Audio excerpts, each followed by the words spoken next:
How to wear multiple hair on Roblox mobile. So if you want to wear multiple hair on Roblox mobile, then what you need to do is first make sure that you have a stable internet connection.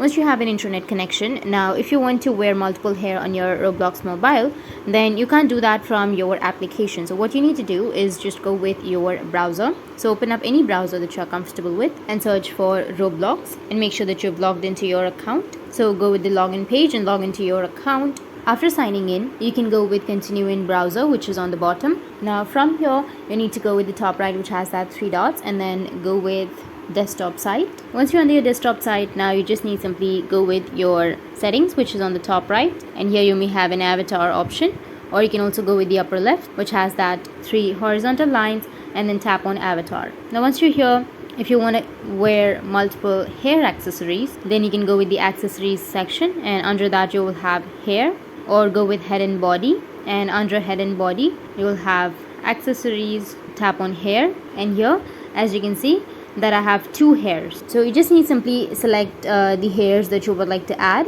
and after selecting you can go with save and your hairs will be added. So that's how you can wear multiple hair accessories on your Roblox mobile. And if you have any questions, feel free to comment below. Thanks for watching.